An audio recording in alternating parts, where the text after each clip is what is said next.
Particulièrement, concernant cet axe, il y a une confusion chez beaucoup de musulmans. Car lorsque nous parlons ici des actes du prophète sallallahu alayhi wa sallam, nous parlons spécifiquement des actes qui peuvent servir d'argument juridique pour une prescription, ou les actes que le prophète sallallahu alayhi wa sallam fait pour montrer l'exemple et instaurer une loi. Pas n'importe quel acte. Le prophète sallallahu alayhi wa sallam est un être humain. Donc, il lui arrive également d'agir en tant qu'être humain, de faire des choses de par sa nature humaine. Il fait des choses, mais pas dans l'objectif de montrer l'exemple aux musulmans et pas dans l'objectif d'instaurer une loi. Dans ce cas-là, ces actes-là n'entrent pas dans la sunna du prophète sallallahu alayhi wa sallam. Et c'est là la confusion pour certains. Et qu'on rentre tout dans la sunna du prophète sallallahu alayhi wa sallam. Là, c'est que les actes à travers lesquels le prophète sallallahu alayhi wa sallam veut montrer l'exemple, où il veut instaurer une loi, une prescription, que ce soit une obligation ou une recommandation. Donc tout ce que fait le prophète sallallahu alayhi wa sallam de par sa nature humaine ne rentre pas dans la sunna, comme par exemple la façon de manger, ou de boire, de s'habiller notamment, surtout cette question-là, on revient souvent. Donc, un tel, il s'habille selon la sunna. Ça veut dire quoi? Ça veut dire quoi, il s'habille selon la sunna? Il s'habille comme le prophète sallallahu alayhi wa sallam. Abu Jahl, Abu Lahab aussi alors. Tous s'habillent pareil. Ça veut dire quoi ça? Ça n'a pas de sens. Pourquoi? Parce que ça ne rentre pas dans la sunna législative. La sunna donc du prophète sallallahu alayhi wa sallam, parce que l'islam n'a pas apporté une forme vestimentaire. Non, il n'a pas apporté une forme vestimentaire, mais il a apporté une éthique vestimentaire. Il y a des règles à respecter. Quant à la forme, celle-ci est définie par les habitudes des gens, l'environnement. Parce que nous sommes dans un environnement chaud, on a besoin que les vêtements soient plus amples. On choisit en général la couleur claire, blanche. Et même pour les hommes, on met quelque chose sur la tête. Parce qu'il fait très chaud. Je me rappelle la première fois que j'avais fait une omra, donc je suis arrivé la nuit. La nuit, déjà, il faisait 36 degrés à 11h du soir. Donc on fait l'omra, donc après on reste tout, on ne s'aperçoit pas encore du soleil, mais ça, il n'y avait pas de soleil. Le lendemain, on arrive, on est motivé, je fais le tawaf juste avant Dhuhr, sans rien sur la tête, puis une insolation, 15 jours malade. Et là, je me dis, effectivement, s'il mettait quelque chose sur la tête, c'est qu'il y a une raison. Et donc, mettre quelque chose sur la tête, imam, etc., ça n'a rien à voir avec la sunna en soi. Les gens s'habillent comme ça parce que c'est l'environnement. Lorsque c'est un milieu plus froid, donc là, on a besoin que les vêtements soient plus proches du corps, etc. Les couleurs, c'est pas les mêmes. Donc c'est l'environnement qui va façonner la forme vestimentaire.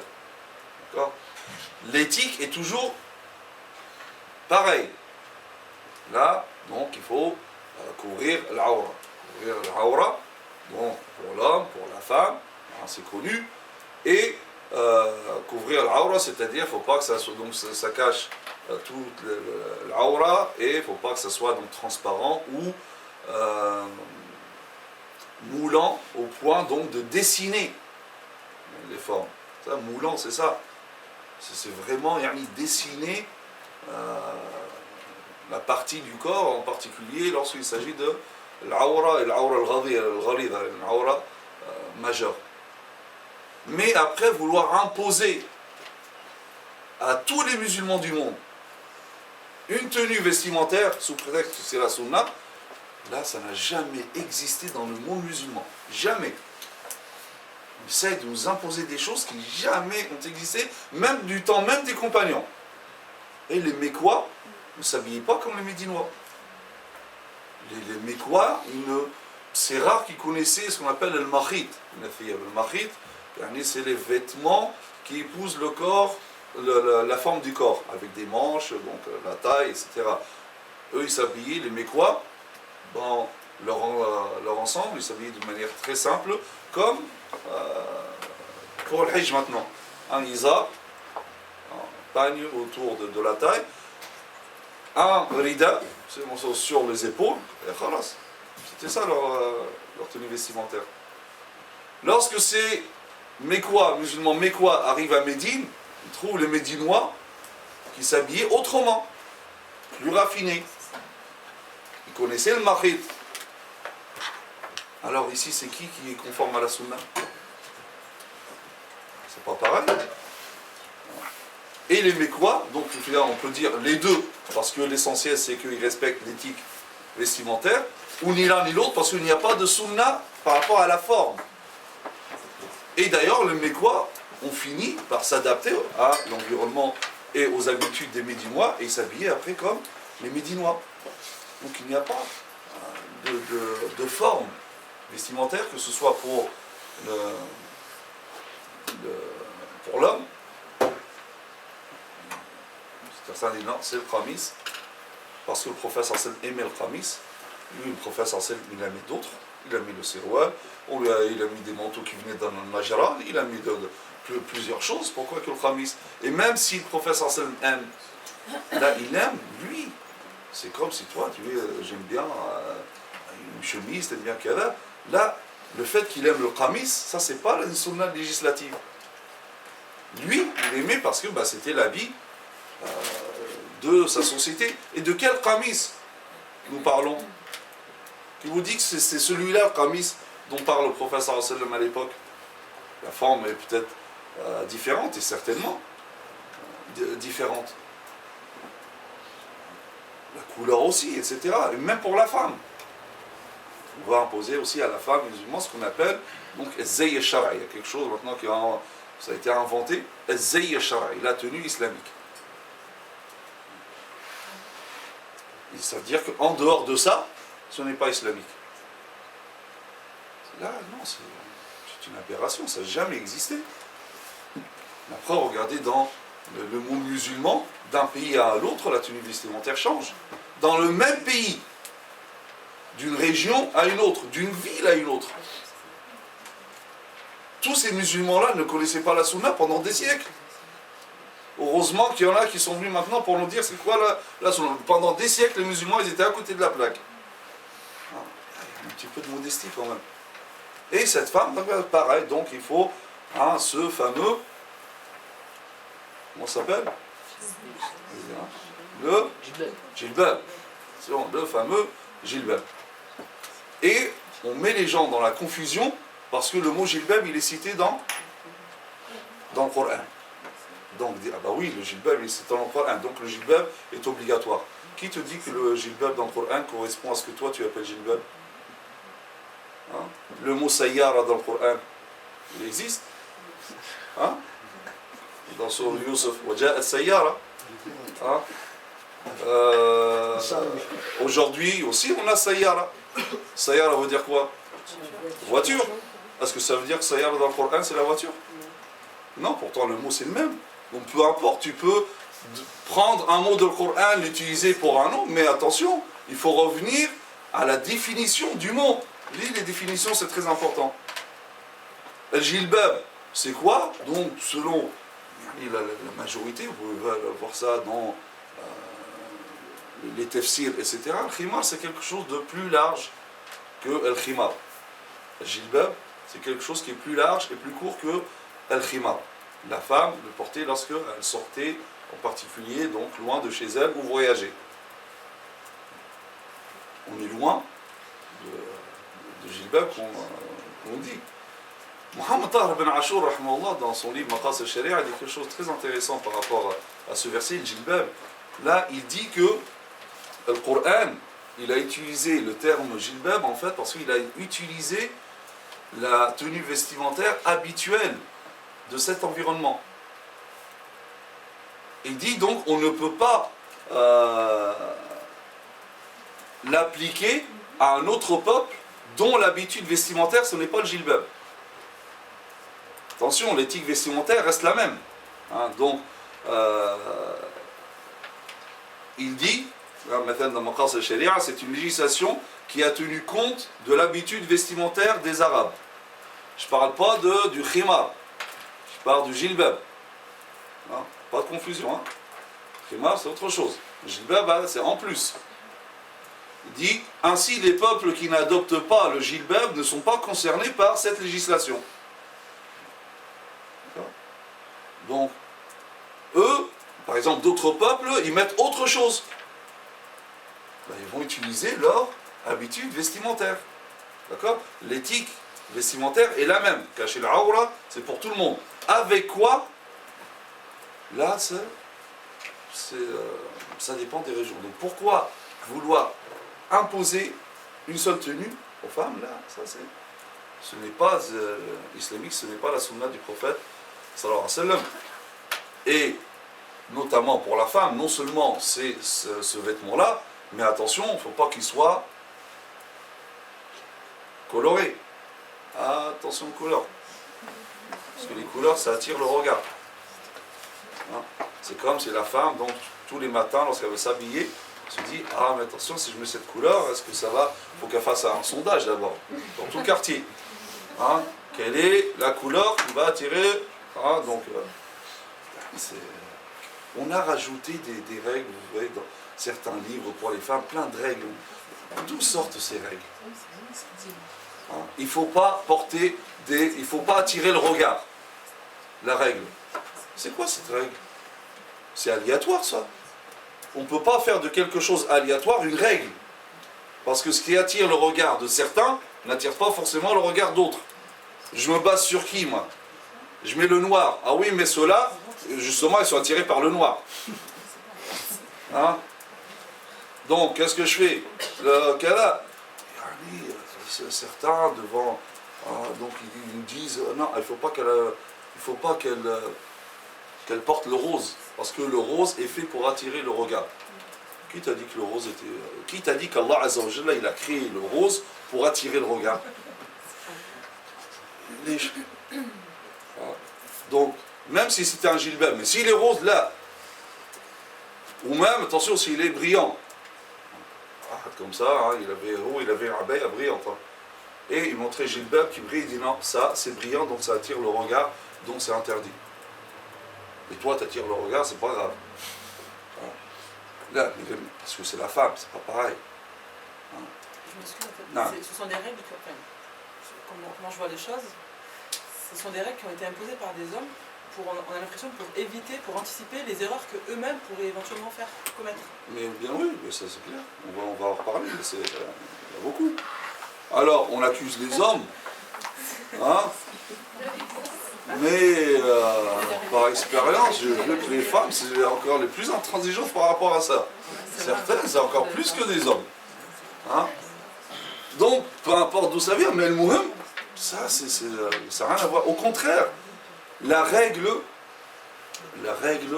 c'est que du temps même du professeur, des compagnons, le fait que la femme mette des vêtements, comment dire ça, c'est pas quand c'est pas au coloré, qu'on appelle ça austère, sombre, etc. Ça c'était en fait c'était un signe comme quoi la femme vivait mal son couple ou avait un problème dans le foyer. La preuve, une femme qui s'appelle Khawla bint Hakim était venue voir donc Aïcha, elle rentre et le professeur sallam, une fois qu'elle est sortie, le professeur sallam dit à Aïcha, elle dit mais pourquoi Khawla est habillée comme ça? Il dit c'est pas rangé, il n'y a pas de couleur sombre, tout ça, qu'est-ce qui se passe? Son mari, c'est Othman ibn Mad'un, un des grands compagnons, parmi les premiers. Aïcha dit au professeur sallam, c'est une femme sans mari. Pourtant, elle est mariée avec Othman. Donc, c'est une allusion à autre chose. C'est-à-dire qu'il la délaisse. Le professeur sallam a compris. Donc, il va voir Othman ibn Mad'un, comme toi, donc il faut rester au juste milieu, etc., etc. Plus tard, Aïcha radhiyallahu anha, qui était avec les femmes chez elle, elle dit que Khawla bint Hakim rentre telle une jeune mariée. Vêtements colorés, parfumés, telle une jeune mariée. Et là, Aïcha lui dit, qu'est-ce qui t'arrive? Elle dit, ce qui a touché les autres m'a touché également. Regardez, on est du temps du professeur. Professeur sallam, qu'est-ce qu'il disait de Zayd?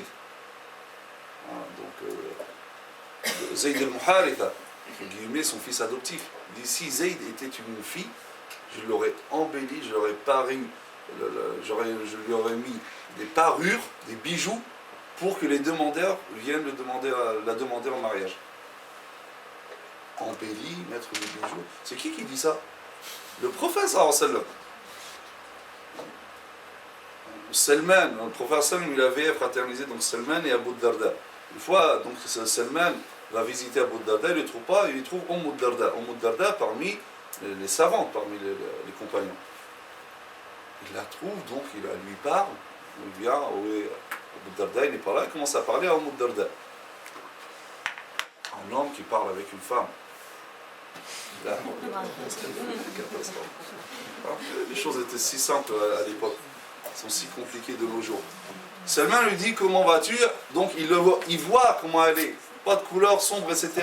Il sent qu'il y a quelque chose. Il dit, qu'est-ce que tu as? Il lui dit, ton frère, Abu Darda, a renoncé à cette vie d'ici-bas. Il la néglige. Salman a compris. Regardez, un homme qui parle à une femme, et cette femme fait allusion à ce que vous avez compris, à un homme. Salman va voir Abu Darda. Et lui répète ce que le professeur sallam leur a appris. Attention, ta famille a un droit sur toi, ton corps a un droit sur toi, ta femme, etc. Il faut donner à chacun son droit. Abu Darda l'a mal pris. Il va voir le professeur sallam. Le professeur sallam dit, Salman a raison. Regardez, le fait de ne pas porter des couleurs, etc., c'était pour, en fait, comme pour se plaindre, pour dire qu'il y a quelque chose qui ne va pas. Mais la règle, donc il y a les règles vestimentaires, donc comme j'ai dit, satr al-awra, cacher l'aura, peu importe avec quoi. Deuxièmement, la beauté, al-jamal, chose que c'est négligé de nos jours. Al-jamal, la beauté, le professeur Hassan dit, donc ahsinu libasakum wa aslihu rihalakum wa kunu ka'annakum shammatan bayna an-nas. Dit, faites en sorte que vos vêtements soient beaux, que vos montures soient belles, et soyez comme des exemples, des beautés parmi les gens. À l'époque, on reconnaissait quelqu'un qui se convertissait à l'islam, comment il était parfumé, il était beau, etc. D'ailleurs, toi, tu t'es converti à l'islam. C'est l'axe. Non, il faut tout, tu laisses négliger, c'est ça la sunna. Sinon, là, l'axe, ce n'est pas la sunna du professeur. Donc, tout ça pour dire que, parmi les actes, l'habillement n'entre pas dans la sunna du professeur. Il y a une éthique vestimentaire, il y a des règles, ça c'est sûr. La forme, ça n'entre pas dans la sunna du professeur. Ni khamis, ni jilbab, ni amama, ni je sais quoi. Ça n'a rien à voir avec la sunna du professeur. La forme est définie par l'environnement, par la norme sociale, ce qu'on appelle al-urf, la façon de se coiffer. Une fois ou le fait d'avoir des cheveux longs. Ça aussi, il y a beaucoup de jeunes, ils ne font pas la différence entre la description du professeur et la sunna. Lorsqu'on décrit le professeur, il était ni grand ni petit, il avait des cheveux jusqu'à la nuque, etc. Ça, c'est une description. Ça ne veut pas dire qu'il faut être comme ça. Parce que ça, c'est des caractéristiques physiques. Tu ne peux pas imiter le professeur dans les caractéristiques physiques. Parce que certains, ils ne le font pas. Il y a certains, s'ils veulent laisser pousser les cheveux, au lieu que ça pousse dans ce sens, ça va se pousser dans ce sens. Hein? Il va faire comment? Il va défriser, faire des pédales, comme le professeur sallam. L'arabe, tu ne peux pas. Hein? Un black qui veut imiter le professeur sallam. Hein? Sa couleur. J'ai pas la même couleur du professeur sallam. Je vais faire comme Michael Jackson. Hein?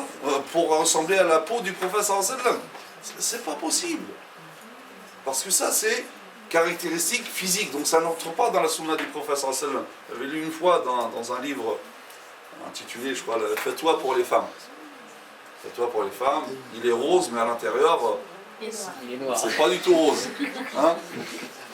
Et la question qui était posée à ce savant de notoriété, est-ce qu'une femme donc, elle peut se coiffer comme elle le veut, ou est-ce qu'elle demande là encore la permission de son mari? Donc il dit de toute manière se coiffer, donc il faut se conformer à la sunna du prophète sallallahu alayhi wa sallam, car le prophète sallallahu alayhi wa sallam donc laissait une raie au milieu, et donc il faut vers la droite là et vers la gauche. Là je dis quand même, il y a peut-être un problème quelque part. Hein? Jusqu'à là, donc le prophète sallallahu alayhi wa sallam, c'est un homme. Et là on part d'une femme. Le prophète sallallahu alayhi wa sallam lui-même interdit à la femme d'imiter l'homme. Donc il y a un problème. Ça, déjà par rapport au fait de comparer, donc par rapport à un homme. Deuxièmement, ça ne rentre pas dans la sunna du prophète sallallahu alayhi wa sallam. Le prophète sallallahu alayhi wa sallam, c'était son habitude de se coiffer comme ça, et d'ailleurs même pas du prophète sallallahu alayhi wa sallam, mais de l'environnement. Le prophète sallallahu alayhi wa sallam, lorsqu'il est arrivé à Médine, lorsqu'il a vu les gens du livre, donc comme dit Ibn Abbas, lorsque le prophète sallallahu alayhi wa sallam est arrivé à Médine, il ne voulait pas manifester de différence avec les gens du livre, pour dire que voilà, finalement, la source est la même. Hein, pour rallier leur cœur à l'islam. Mais pas toujours dans l'opposition, non, on fait contre vous. Donc, il se coiffait, donc il y avait deux manières de se coiffer. Comme les Arabes, donc la plupart idolâtres, ou comme les gens du livre. Ils ne se coiffaient pas de la même façon. Le prophète sallallahu alayhi wa sallam se coiffait comme les gens du livre. C'est plus tard qu'il a changé et il s'est recoiffé comme les Arabes de l'époque. Donc tout ça, ça ne rentre pas dans la sunna législative. Tout ce que fait le prophète sallallahu alayhi wa sallam, donc de par sa nature humaine, ça ne rentre pas dans la sunna, sauf s'il accompagne ce geste-là de la parole, donc il incite à le faire, où on perçoit à travers cet acte sa volonté de se rapprocher d'Allah Azza wa Jalla. Donc là, ça rentre dans la sunna législative. Comme par exemple la façon de manger. La façon de manger, il n'y a pas de sunna. Sauf le fait de manger avec la main droite. Parce que le prophète sallallahu alayhi wa sallam l'a dit. Il a ta'kulu bishimal, fa inna shaytana ya'kulu bishimal. Ne mangez pas avec la main gauche, car c'est le shaitan qui mange avec la main gauche. Là maintenant, il l'a dit. Donc ça rentre dans la sunna législative. Donc c'est recommandé de manger avec la main droite. Mais après manger avec la main directement ou avec cuillère, fourchette, tout ça, ou à table ou par terre, ça n'a rien à voir avec la sunna du prophète sallallahu alayhi wa sallam. Le prophète sallallahu alayhi wa sallam mangeait comme faisaient les Arabes de l'époque. Voilà. En fait, ce que vous nous expliquez là, c'est vraiment la base, l'introduction de la sunna, c'est la définition de la sunna. Non. Alors moi, ce que je n'arrive pas à comprendre, c'est comment il y a des livres qui peuvent sortir avec des savants qui ont quand même une ampleur, enfin une audience presque internationale, qui peuvent sortir des aberrations pareilles, parce que par rapport à un décès d'un groupe de jeu ou des choses comme ça qui rentrent dans la sunna. Parce que, comme je dis, c'est toute une approche littéraliste qui font en sorte, en fait, pourquoi? Parce que les traditionnistes, parce qu'en fait, ces savants-là, en général, c'est tous des savants de hadith et pas de fiqh. Les traditionnistes, comme on va voir, ils ont accordé une importance à la personne même du prophète sallallahu alayhi wa sallam. Donc tout ce qui touche au prophète sallallahu alayhi wa sallam, ils le prennent comme sunna. Et donc, bien sûr, pour certains d'entre eux, il y a eu une expansion. Ils ont étendu le terme sunna à tout ce qui est aussi caractéristique physique ou tenue vestimentaire, etc. Il n'y a pas longtemps, regardez, à Youssef Chatochino, il y avait deux savants saoudiens qui sont venus, parmi eux quelqu'un qui passe sur la chaîne Iqra. Et donc on était dans le bureau avec le directeur, on discutait. À un moment, le directeur donc, il voulait faire quelques petites courses à Château-Chinon. Youssef, il est à 7 km du petit village Château-Chinon. Il y a à peine 2000 personnes. En ne comptant pas les vaches qui sont au coin. Il y a plus de vaches que de... 2000 personnes, c'est un petit village. Donc, pour pas heurter, la plupart c'est les personnes âgées, etc. Donc, le directeur lui dit, on va se changer, c'était un bailleur, et on va se changer pour aller en ville, aller faire quelques petites courses. Ça en sortait, il dit, pourquoi? À la zig et le musulman, ça c'est la tenue des musulmans. J'ai pas pu m'empêcher de lui dire, moi j'étais habillé comme ça. Je dis, moi je suis habillé comment? Je disais, il musulman, là je suis habillé comme là, je suis joué pour toi. Là il s'est rattrapé, il me dit, Hada zay al-mu'minin. Ça c'est des croyants. J'ai dit, Hada zay al-muslimin, chez vous. Zay al-muslimin ici, c'est ça. Pourquoi vouloir agir? Mais c'est ça le problème, c'est que il n'a pas cette notion, parce que c'était peut-être la première fois qu'il sortait, donc pour lui, tout est cantonné à son pays. Ce qu'il voit là-bas, c'est ça l'islam, c'est ça la sunna. Et quand il sort, ben, il n'est pas en train de voir que finalement, il y a autre chose. Alors que l'autre qui était avec lui, qui est plus jeune, et une pensée qui n'était pas la même, lui, dès qu'il arrive, il se met en jean, en sweat, etc. À tel point que certains étudiants ont été le voir. Ah, Chir, mais comment ça se fait que vous n'êtes pas... Il dit, mais parce que là, je suis beaucoup mieux et je suis plus à l'aise. Là, je suis décontracté. Il leur dit, le qamis, croyez-moi, je le porte toute l'année. C'est pas du tout pratique. Voilà. Et là, moi, je me sens bien, je suis décontracté. Pourtant, il venait faire dawra sur la aqida, etc. Donc, différence entre les deux approches, les deux venant du même pays.